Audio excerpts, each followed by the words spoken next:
Pickleball Show, Episode 6, original air date 3/2/15. From Bainbridge Island to the Villages, Pickleball is one of the fastest growing sports in America. Buckeye to Abbotsford, Time out, baby, yeah! Woo! St. George to Rochester, and all points in between. If you've heard of pickleball or you already play it, then you know. This is the Pickleball Show. This is Gail Leach, author of The Art of Pickleball, and here's the host of The Pickleball Show, Chris Allen. Thank you, Gail, and welcome to the show dedicated to helping you play better pickleball while having even more fun and meeting new friends along the way who share your passion for this great game. I'm your host, Chris Allen. We're going to continue our conversation with Coach Mo. We had a great time talking with him last week, and he is back this week to give us more tips, more strategies, more fundamentals, and boy, what a great guy to talk to. Before that, though, we want to give away the free paddle from pickleballpaddlesplus.com. Everybody who called the Pickleball hotline in February, and we used that call on the air, you were automatically registered to win the paddle of your choice from pickleballpaddlesplus.com. And let's go ahead and call that winner right now. Hello? Hi, is this Tim? Yes. Hey, Tim, it's Chris Allen from the Pickleball Show.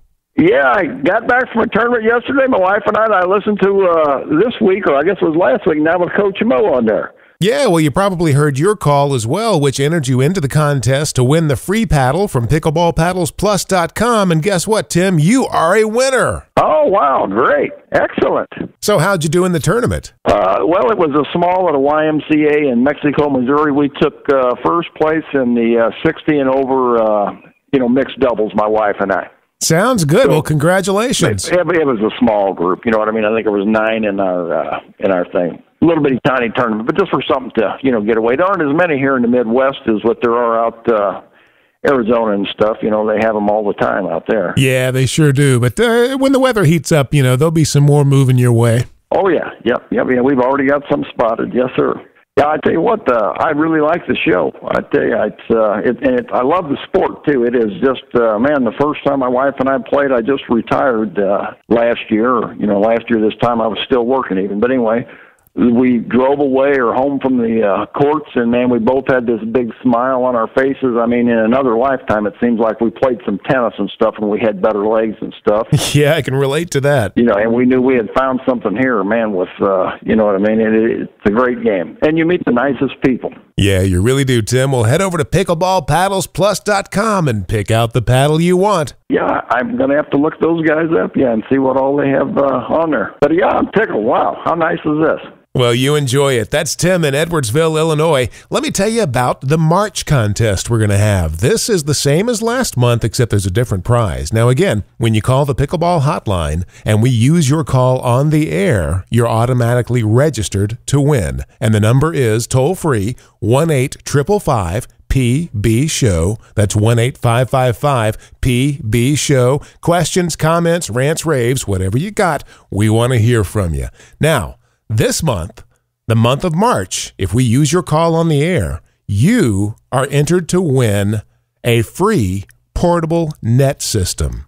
That's right. This is a USAPA certified net, and we'll link to it in the show notes there. And you can go to pickleballshow.com, click on this episode, and we'll send you a link right over there. But this is the net that you see, in the videos, you see all over the place, the kind of light green tubing that goes across, and we use it all the time where I play. We've got 3 of them that we set up, and they are great. It really is an ingenious design, both in how easy it is to set up and take down, and also how compact it is. It's amazing that everything fits in that little case. And then most importantly, it's the design is amazing because it's so sturdy. When you're playing, it really, really is a sturdy net, and you can use those Velcro straps on the end to get that tape nice and tight, and just a beautiful net design. So if we use your call on the air in March, you're automatically registered to win it from pickleballpaddlesplus.com. And you can either keep it for yourself, or if your club, the organization you play with, needs a new net, hey, you'll be the hero. You'll walk in there with a brand new portable net, and maybe you can make some arrangement whenever they use it, they have to spot you 2 points or something like that. All right, so get on the phone, give us a call. We do want to hear from you. 1-855-PB-SHOW. Back with Coach Mo after this on the Pickleball Show. When shopping for car insurance, consider this. Geico has been saving people money on car insurance for over 75 years. So if you're serious about savings, it's simple. Go to geico.com. After 75 years, they know how to save you money. Thank you for sending us to the #1 slot in iTunes again last week in the Sports and Recreation Amateur category. We really do appreciate your support. It's the Pickleball Show, and I'm your host, Chris Allen. Don't want to waste any more time here. Let's get right back into our conversation with Coach Mo joining us from the Villages. Coach, I'm going to just jump right in with my next question here, which is, when is the best time to lob off of a dink? The best time to lob off a dink is when you get a ball you love, and you disguise it enough so they never know it's coming. Because if you hit a dink properly, you point your paddle towards the ground and you hit up on the ball like a little serve or a little soft lob where gravity drops it in there. But if you lob, if you dink, you only come up halfway. If you lob, you just follow through. So it's impossible to read until it's too late, till I've decided not to dink and I'm going to lob. And if I lob, it's going over the left person's left shoulder. Always the left person's left shoulder, because most people are half as good on their backhand than they are on their forehand. So that is the place to put the ball. And when I played in the national tournament, I lobbed. Not a good idea against these young guys. But if you make a perfect lob and you pick your time to do it, you're not going to win the point against young people because they're so quick and they can jump and all that stuff. At least you're getting them off the net. They have to run. The guy goes over there, they switch. One guy goes back and gets the ball. Well, they always get it. But the trick is you got them off the net and they have to fight their way back into a good position on the court. Mm-hmm. So it's a big advantage. It's an offensive lob. Defensive lob is when you go back, when somebody lobs you and you throw a lob up off of their lob and then get back to the line yourself. But the young people, they are able to get to my lob in the Nationals early enough that they can dink the ball on like a third hit into the kitchen and get back up there again. But if they don't make a good shot, the most important thing at pickleball is to pick a great partner, and I certainly had a great partner. So if they made a mistake making that third hit, watch out. This guy, my partner, Phil Bagley, every fifth overhead, I taught him the scissors kick, every fifth overhead, he puts a dimple in the ball sometimes. Every fifth hit, maybe seventh, or third, but he rips that thing so that I've seen him bounce it over the back netting. That's about 3 feet high off, or 4 feet high off the ground. He'll bounce it in the court and it'll go over the netting. That's for a wiffle ball. That's pretty powerful. That certainly is, definitely. Now, you mentioned pickleball and its relationship to tennis and how it's kind of an extension of tennis. How come you don't see anybody with just a super smoking serve in pickleball the way you do in tennis? Well, if you could follow your serve in like tennis, serve and volley, it may be worth trying to ace somebody or trying to hit a ball that they would cough up and hit right to you when you get to the volley zone line. But you can't do that. You have to stay back and let the ball bounce. So you've taken that opportunity away. And tennis, you have 2 chances for the serve. Pickleball, you have 1. So if you try and rip the ball deep to the corner, like some of the coaches tend to tell you, then not a good idea. Unless you practice it 3 hours a day and you can do it and never miss it but once a month. Once a month. Because all your opponent needs is a pulse to win the point if you miss your serve. Okay? Mm-hmm. That's done. You don't know if you lost 1 point, 0 points, or 5 points unless you're clairvoyant. So if you watch the pros, not the pros, but the best pickleball players in the country on YouTube, they don't rip this serve. They just get it in. Mm-hmm. If they can get it in deep and never miss it, they will do that. But they don't hit it that hard. The same with the return of serve. The return of serve is not important unless you miss it. because if you miss your return of serve, you're missing 10% of all the points of the game. It's 1 point is only an 11-point game. It's almost 10%. Mm-hmm. You cannot afford to give, say you're playing a team as good as you are, you can't afford to give them 1 point each game, or even 2 points a game. Some people do. So the only thing you want to do when you return a serve is get it in, down the middle, left versus left foot, 6 feet from the baseline, give you enough leeway for error, cause a little confusion between the two players, get it over the low part of the net, and the most important thing is hit it soft enough for your speed so that you will get to the line with your partner, get up with your partner before they even touch the ball. If you're smashing your return to serve, trying to win the point and missing it occasionally, not a good idea, okay? Always get the return to serve in soft enough so that you get all the way to the line. I have to hit it really soft because I'm the slowest guy in the villages. So I just hit it as fast as it takes me to get to that line. And once I get to that line, that's the place you win the point from. You don't try to win the point from anywhere but the line. Win it from the line, and that's the place, the highest percentage place to hit the ball. So when you're back, when you're at the baseline, or even, God forbid you get caught in no man's land, you should just be concentrating on getting to the line, not winning the point. Drop it in the kitchen and get up to the line. The slower you hit it, the better off you are. Then you're not in no man's land for 2 or 3 hits. You're only in it for 1 hit. But you got to practice it. You got to learn how to do it. If you only have one game, which is the power game, power, 3 most important things that people think, the bangers, that's only one way to beat somebody. What if your opponents are better than you at banging? You're going to lose. Okay, but if you have 2 ways to beat somebody, which is the soft game and pick your time to bang it, you have a much better chance of winning. And the best way to defeat a banger, is it just drop it on them? Just slow the game down. It drives people nuts sometimes.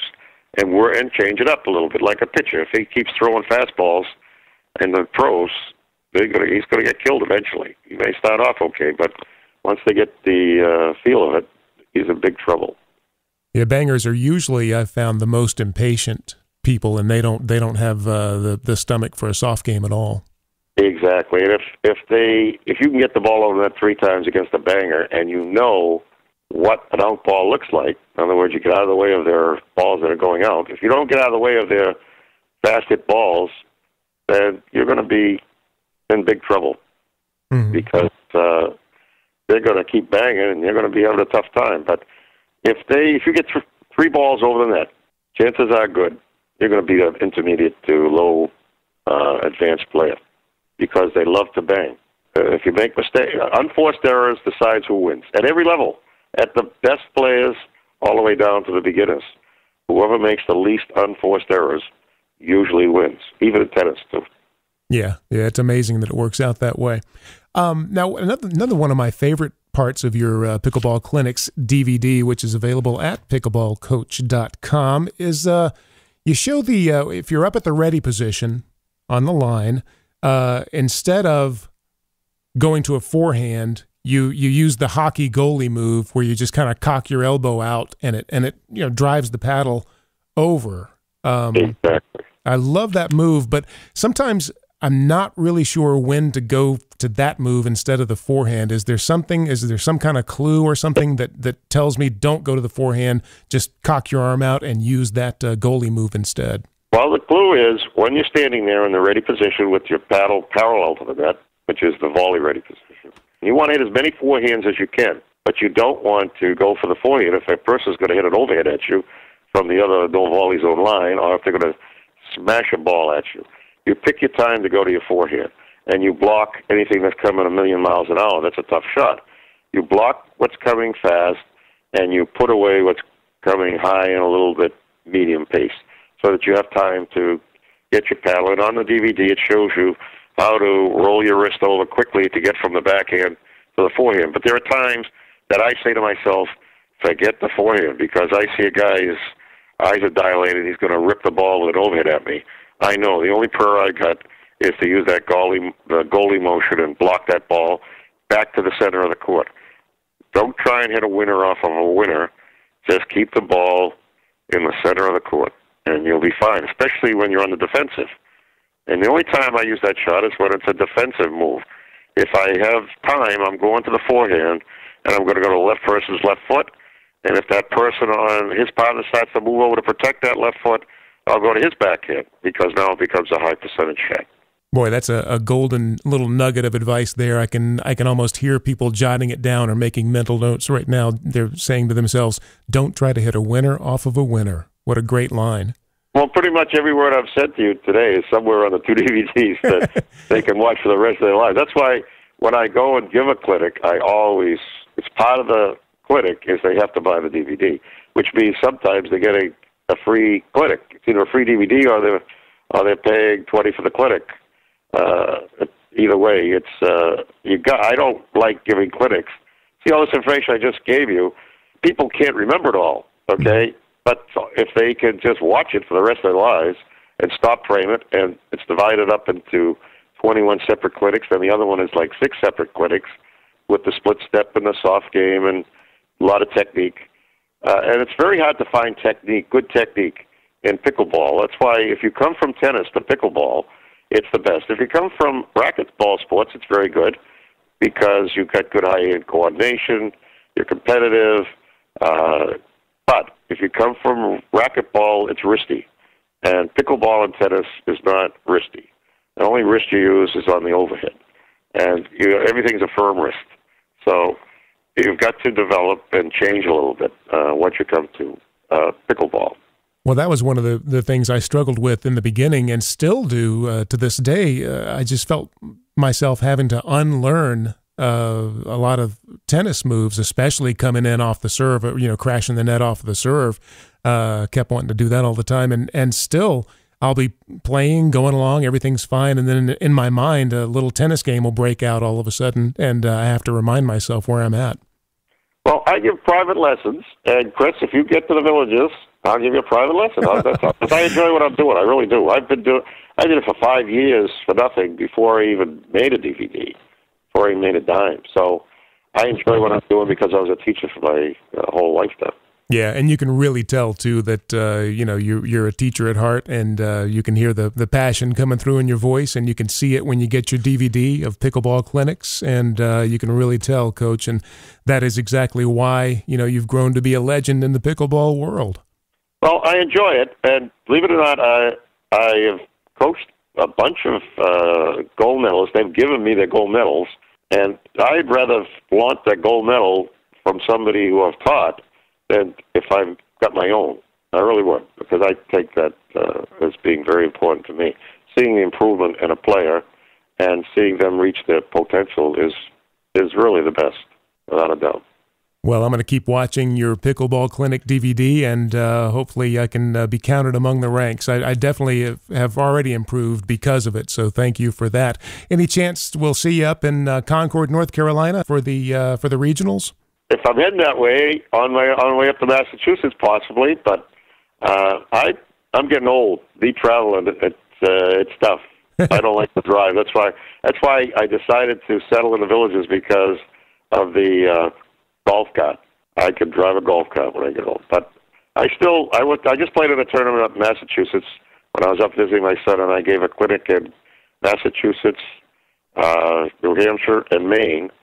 And I played with somebody that I knew that didn't like playing with their wives, with his wife. So he played with another woman. I played with her. And we won gold, and my partner and I won silver. And he won gold with his partner. He had a couple of more points than us because he lost to a team that we beat, and he beat us by a couple of points, so he got the gold. And we had a great time. And the people are friendly. Pickleball players are the best. They really are. Yeah, they're very really friendly. Are. They want to get better. They're really into getting better. They're students of the game, more so than tennis, I think. It's amazing, simply amazing. Yeah, it sure is. And all of us students out there, we are very, very fortunate to have you as our coach. Coach Mo, thank you so much for your time today. Well, thank you very much, Chris. It was my pleasure. Wow, that guy knows his stuff. Look forward to talking to him again. Be sure and get your copy of Coach Mo's Pickleball Clinics DVD. Same place I got mine, pickleballcoach.com. Back with Melissa McCurley. Tournament update coming up next. When shopping for car insurance, consider this. Geico has been saving people money on car insurance for over 75 years. So if you're serious about savings, it's simple. Go to geico.com. After 75 years, they know how to save you money. It's the Pickleball Show and your host, Chris Allen, joining us from pickleballtournaments.com. Melissa McCurley with a tournament update. Melissa, where are we headed today? Hey, Chris, and we're going to start in the Southwest today. We have the Sun City Festival 6th Annual In-House Tournament. It's March the 16th through the 19th in Buckeye, Arizona. It's a skill-level double elimination tournament that will have both doubles and singles. And they're going to spice this one up a little bit by having a blind draw on Thursday of their competition. So I've seen a lot of people play and make line calls that look like they're blind. So I hope it's not that kind of tournament. We're always giving Dee Davison, who's the tournament director for this one, and she's also a festival resident out there in Buckeye, a hard time about how far festival is out there in the valley. So she'll love to hear it because we're always encouraging the festival folks to get out their horse and buggies and get back to festival by the 9th so they can get signed up for this one. Good deal. So March the 9th is the deadline for that one. Yes, sir, March the 9th. So we're going to stay in the Southwest. And this one is the 2015 Pebble Creek Pickleball Club Members Only Tournament. This one's March the 25th through the 26th. The tournament director is Pat Murphy. It's a skill-level double elimination tournament, and this is in Goodyear, Arizona. Registration deadline is March the 20th. Pebble Creek just finished adding 8 new courts to their venue, giving them a total of 20 dedicated courts. So there's no doubt we'll be seeing a lot more tournaments coming to us from this venue. All right, sounds good. So now over to the Midwest. We're going to be at the Williamston Hornets Pickleball Classic. That's March the 27th through the 29th. It's a double elimination skill level tournament in Williamston, Michigan. The tournament director there is Dan O'Toole, and the deadline is March the 22nd. So it'll sting like a hornet, guys, if you miss this one.